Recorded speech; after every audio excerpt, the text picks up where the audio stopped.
our Tampa Bay Rays, the great Andy Freed. Andy, thank you so much for making some time for us today.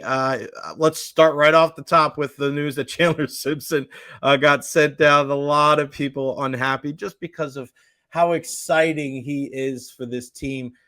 You're such a voice of reason and level-headedness. Why do you think that this is a call that the Rays made at this point? Because they've played so well after an up and down start. Hello, Jay, and thank you for having me. Look, I'd be lying if I said the moment that I saw it on my text that I wasn't like, oh, he's a blast to watch. He's fun. Yeah. He's interesting. He's engaging.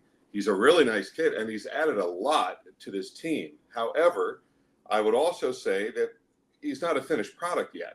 Right. The only reason that he was up this early is because of the injuries to the entire outfield of the Rays. Think about it. They lost Palacios and DeLuca and Lowe early. The replacements were Jankowski and Mangum, and they all went on the injured list. So you had to get the depth from somewhere. The plan was not to have Chandler up in April and May.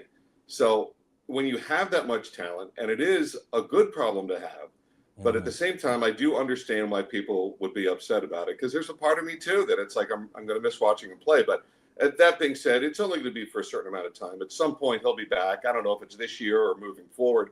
The Rays have a lot of outfield depth, and let's not forget too. Mangum is the one that is being brought back in. Mangum was kind of the excitement of Chandler before Chandler was this year. Right. Mangum was a big spark to this group, and I would say that the story of this year for the Tampa Bay Rays is how the backup outfielders, I don't mean to say that in terms of an insult to them, but the guys that weren't necessarily the planned outfielders, the young guys came. They basically brought up all of Durham's outfield, that the way they performed and brought energy and brought production to this group. And if I had to guess, and I haven't talked to Kevin Cash yet, I just got the news about optioning Chandler myself right when you all were getting it. I would think defense has a fair amount to do with it. Meisner has been so good defensively in center field that it will be hard to take that away. Chandler's got a lot to learn defensively, but I do think he is, without a doubt, cemented as a part of the plan of this organization moving forward, whether it's this year and in the future. Yeah, and as much as we'd love to see him up here and stay up here in May and June, I mean, Chandler Simpson's impact may be felt the most when you get closer to the postseason, right? And they're one-run games, and just imagine you have a healthy team, and then Chandler Simpson's the guy that you pull off the bench to go swipe a bag for you in a tie game, right? In the 8th inning or the 9th inning. So, yeah, I mean, this is why you're the man, Andy. You're making me feel a lot better about this whole Jay, thing. To be honest, well, it's nice of you to say, but look, I'm bummed also about it. Yeah. I am, just because I really enjoy watching him play, but I try to step back and have a little perspective. And it's the luxury, too, of being able to have access to the manager, and why I invite people to listen to the Rays pregame show today, because that'll be a big part of what we talk about. But there was a point I was going to make. I forgot what I was going to say. But it's something that I think over time it's going to play out. But it is a little bit of a bummer today. There's no getting around it. Yeah, make sure you listen to the pregame show tonight, 620, 95.3 WDAE here locally on that iHeartRadio app. 8:10 start there in Houston. And, man, what a game last night. And, of course, Chandler was part of it. But, man, what is it, Andy? Just on the surface level, what has been the big turnaround? Because it seemed like they're kind of trying to find their way. They got a couple that love that road trip in Arizona and San Diego. But, man, finding the groove at home. Facing some good pitchers, too. It wasn't like they were scraping the bottom of the barrel, playing bad teams and facing bad pitchers. They faced some good guys on the bump, too. And, man, they going into Houston, which could be a little bit of a bugaboo for certain teams, even though they're not, at the level as we've seen them when they were in their World Series years. But still not an easy place to play with a very unique ballpark. But, man, the game last night, 13 runs for a team that sometimes gets ridiculed for their lack of offense. What has been the biggest thing, the biggest reason why you've seen this whole thing turn around?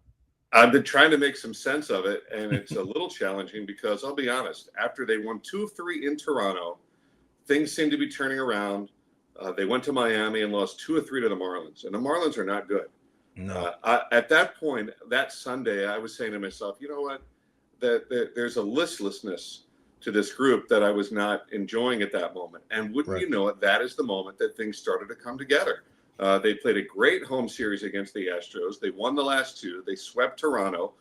They won 2 of 3 in their final series against the Twins, who had been the hottest team in baseball. Yeah. And then they blow a 3-0 lead in Houston yesterday, which, by the way, Houston may not be as scary as they once were, but they had the most home wins in the American League. They're 20-10 at home coming into last night. They win 2/3 of their games at home, and they got very hot. They swept the A's. They won a series against the Mariners, and the Rays blew the 3-0 lead, and lo and behold, they exploded offensively against a bullpen that has not given up much. Brian King for the Astros had given up 4 runs for the entire season in 24 innings, and he gave up 5 runs and 5 batters to the Rays. So there is a spark that is here that was not here, I don't think, 2 weeks ago. Part of it could be the return of people like Josh Lowe. And Lowe is playing to the degree of impactfulness that he was back in 2023. And that, to me, I think is a big part of it. But if you had to say what's the number one thing, the starting pitching has been excellent for the Rays. If you look at their last homestand, every starting pitcher had a plus outing. And it happened again yesterday with Shane Baz. Yes, he did give up 3, but he left the game with a chance for the team to win. And then the offense came to the rescue. You allow just 3 runs in a game, you're going to win a lot of games. And that's what the Rays did yesterday against an Astros team that in some ways is better than I thought that they would be. And they're still without Yordan Alvarez. And they didn't play with Christian Walker, who got hit by a pitch yesterday. So I'm very, very impressed. There's a spark back to this team that I didn't think was there during that Marlins series. You mentioned Josh Lowe, and I said this yesterday on the program. When I coach, sometimes I put a guy in the leadoff spot that may not be your traditional leadoff hitter, but he's a guy that always maybe tries to do too much. He's overswing a little bit if he's a 3, 4, 5 hitter. And if you can run a little bit, and by putting you in the one hole, you kind of just focus on just doing what you got to do, focus on bat to ball skills, and just be a baseball player. I feel like that's what Josh Lowe is doing. And even yesterday, you look at it, the guy struck out 3 times, but he scored 3 runs because he had a hit and 2 walks. Like, he is contributing in the game. I'm sure he's not going to like getting punched out 3 times, but my goodness, hitting him leadoff has really been kind of a stroke of genius that I don't think a lot of people are talking about and giving credence to Kevin Cash. He struck out yesterday against 2 left-handers with vicious sliders, and that's a really tough matchup. Not to his, he doesn't need me to defend him, but those guys, that's what they're paid to do. They're paid to strike out left-hand batters with those sliders, and very, very tough. But, I think Josh has learned from what happened a year ago, and when he got injured and never really got back on track. And he had told us at one point that he tried to, and I think we can all relate to this, he tried to make up for his lost time by doing a little bit more. And that it never allowed him to get comfortable in the batter's box. It never allowed him to get comfortable overall. So this year when he got injured in that freak oblique injury on opening day, and I think people would, if they could see the work that Josh did to prevent just that kind of injury, and lo and behold, it happened again. I think he has come back and said, let's live for this moment here. Let's live for today's game. Let's do what I can to help this group today. Because let's be honest, too, when you watch Kevin Cash, he doesn't do a lot of back-to-back left-handed hitters. Right. And now you've got at the top of the order Lowe and Lau, who are both great, but they're both lefties, and you can match up against them a little bit if you're working out of another team's bullpen. But the fact that he's there and seems to make things happen and comfortable in that role, and Josh Lowe is a guy that can run also. He's a bit of a mix of power and speed. So yesterday he walked to begin the game, scored the game's first run. He's creating some havoc at the top of the order. So I don't know if he's going to be there every day. I would think probably not against lefties. I would think tonight against Framber Valdez, you'll probably see Yandy back in the leadoff spot, and Lowe might not start. They'll have Meade in there, and they'll have Morel in there and try to mix it up. But for now, I think that's provided something. It's absolutely provided something at the top of the order. Andy, what have you seen from Yandy Diaz? I mean, this is a guy that, we're just so used to him. Your career 284 hitter, and you just, it seems like every single time you're like, oh, he's starting to find it a little bit. Then he kind of struggles. It's just been up and down. A couple of swings I didn't like on the homestand where he was kind of just flailing at the ball, which you don't really see from Yandy because he has such a good opposite field approach, letting the ball get deep. Is it him maybe not seeing the ball as well, maybe at home, or it just doesn't seem like Yandy's really clicked it into full gear. And we saw a little bit of a slow start last year before he kind of rounded into form. Are you anticipating that you're going to see that same thing this year? Are there any signs that you see that he's starting to find it? Because it just seems like he's not the Yandy that we're used to. Well, he's still the guy I want up in a big spot. I think the way he works the at bat, and he can hit for power, and my light is going off here, and he can hit for power and he can hit for average. Yesterday there was one swing I didn't like. He chased 97 away, but he also had a bunch of really good at bats yesterday. RBI single to give the Rays, or RBI sac fly to give the Rays the lead. He doubled off the wall in left center. I think Yandy in some ways may be a victim of his own success. He may not be the guy that hit 330 in 2023. Not many are, and be able to withhold that same kind of level year after year after year. But he had a great year.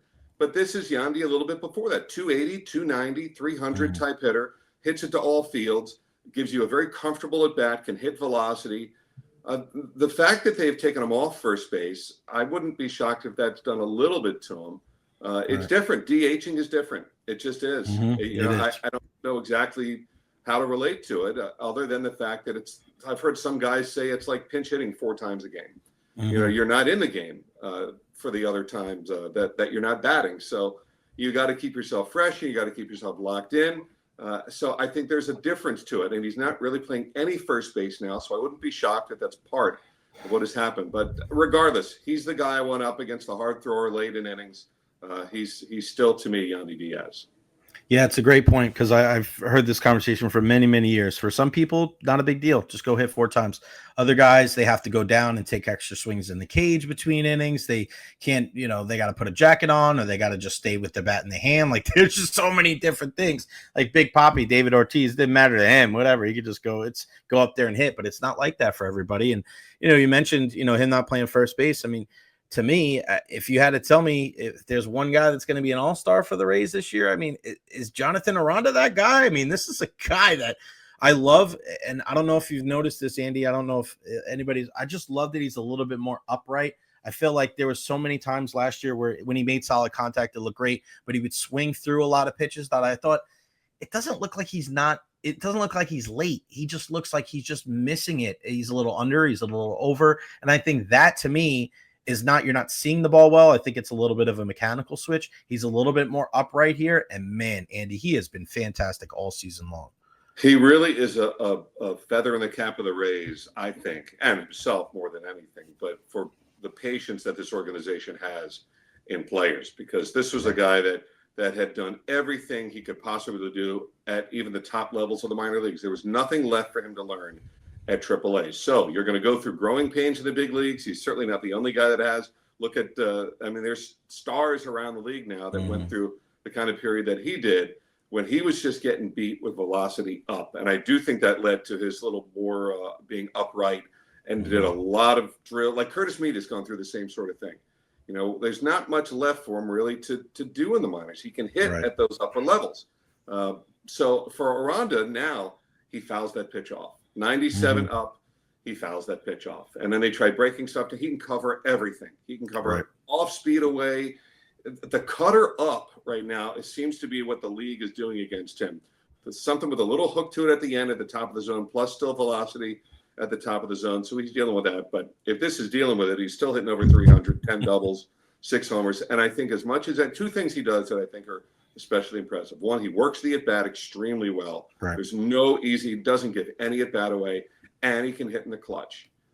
He's like Yandy. He's a guy I went up in those pressure situations late in games. And, he's had some big at-bats against lefties also. So like I say, it's a feather in the cap for the Rays for being patient with a guy that they believed in, and fought through injury and fought through trying to do too much. And now he's not a seasoned final product, but he has made large strides this year. And to me, as of May 30th, he would be an all-star. Ha-Seong Kim, a lot of people want to know, like, when we're going to see him. When could we see him, as far as Andy? And what does that mean for Taylor Walls and Caballero? I mean, do you think he's going to be the everyday guy? Like, because this is an interesting part, because I know Taylor Walls is, you always have the guys that just kind of catch a lot of the wrath, and he does have his struggles offensively, but man, defensively, last time I checked, he was the number 1 when it came to defensive runs saved in all of baseball, not just at shortstop. He is that good defensively, and same, almost similar conversation we had years ago with Kevin Kiermaier. When you're that good defensively, you do make up a little bit for, a lack of offensive touch. But what do you see as far as what the team's going to do when Ha-Seong Kim comes in, and when could that be? Well, the Rays put such importance on defense, and they have to.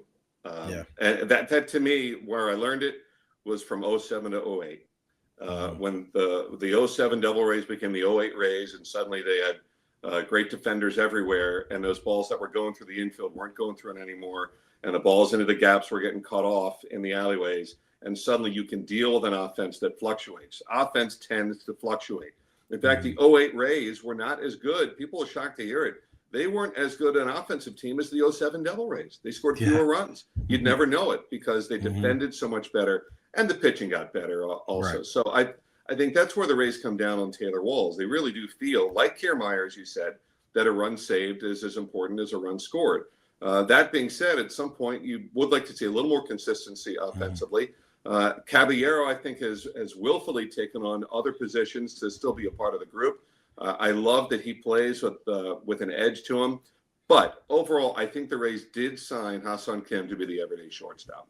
Now, whether he will be in there every single day, I don't know. In terms of when he'll come back, I think we are still weeks away from that because he's got to go through a full spring training. This guy hasn't played since basically middle of last year. And when they get him back, they want him to be fully ready. As to what the counter move is then, I don't have an answer yet. I don't know exactly how they're going to get the mix in. You know, Walls has not been starting much lately. So could he be a guy that comes in late for defense for Junior Caminero at third? That's a possibility. Could he fill in at second? Could he start sometimes at shortstop when Kim needs a break? But I think Kim is here to play. So that's one of those things that's going to have to play out. I don't have a great answer for you at this point on exactly how that's going to play, but I would think that we're still probably a few weeks away from Ha-Seong Kim being there. And look, I pull for Taylor. I think that's a guy that really, you look at him offensively, and sometimes he looks so close to being the kind of hitter that we all seem to think he could be, a slasher with line drives and maybe some occasional power, but a guy that runs well and steals bases, an incredible defender. He's got a great package of tools, but you can only play one guy at one position at one time. So we'll see how it plays out. I wish I had a better answer. I just don't think there is one yet.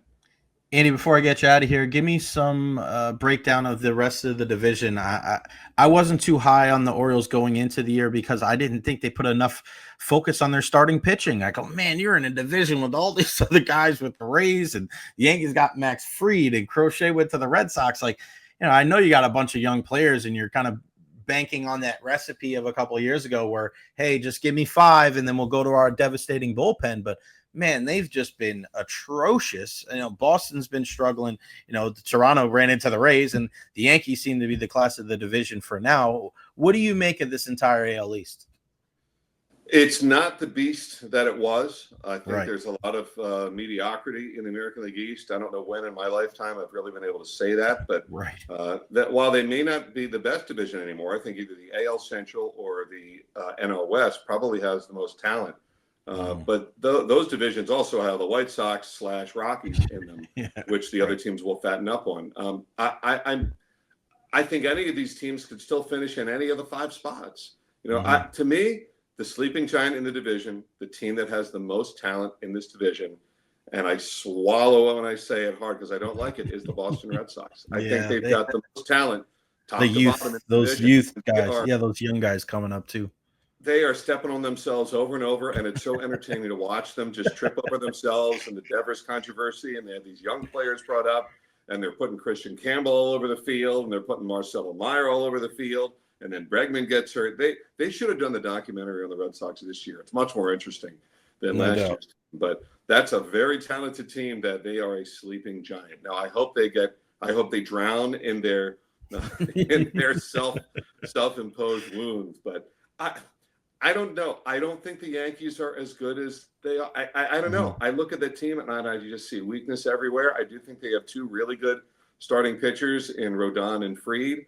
I see a lot of mix. How is Ryan Yarbrough doing what he's doing? I think they're late crushing it. Be good. Weaver's been great, but they are just one Judge injury from being a not very good team. I predicted the Yankees for 4th coming into the year. I thought the Red Sox would win the division, and I thought the Rays and the Orioles would fight for one of the 2nd and 3rd spots, and I thought the Blue Jays would be last. The Blue Jays is another team that can't get out of their own way and haven't been able to for years. But I can't deny the fact the Yankees have the best record, So for right now, it's a May 30th. They're the best team, but I don't think it's going to be an easy coasting for them. Judge is amazing. It still is incredible to me that he gets any pitches to hit. And the Rays have done an incredible job against Judge when they faced him. Is the guy really going to hit 390 with 65 home runs? I don't know how that can happen, but if it does, tip the cap, then they deserve it. But I think at some point the Yankees have to come back to earth. Yeah, they've been pretty lucky. I mean, they're getting Chisholm back probably in a little bit, but yeah, you're right. Stanton, you don't know, man. You just don't know. That's the beauty about baseball, right? It's just because you think you have a team pegged, right? And all of a sudden, 2 weeks later, everything goes to hell in a handbasket. Yankees-Dodgers is going to be a crazy series this weekend as well. Andy, thank you so much for your time, man. I really do appreciate it. Thank you for, giving us the perspective on the Chandler Simpson thing, because everybody's losing their mind. But again, we got to wait, and it'll be on the pregame show tonight. Listen to Kevin Cash, of course, 95.3 WDAE and AM 620 here locally on that iHeart Radio app. You're the best, Andy. Thank you so much. Give my love to everybody in Houston. We'll talk again soon, buddy. Absolutely. And don't think, I didn't have that moment where I looked at that text and thought, what the heck are they doing? I had that moment too. But I think we'll find out more from Kevin Cash and the crew later. Jay, it's always my pleasure. Thanks for getting me in. Cooler heads prevail, and they don't make them any cooler than Andy Freed. Thanks, pal. Talk soon. See you, bud. All right, man. The great Andy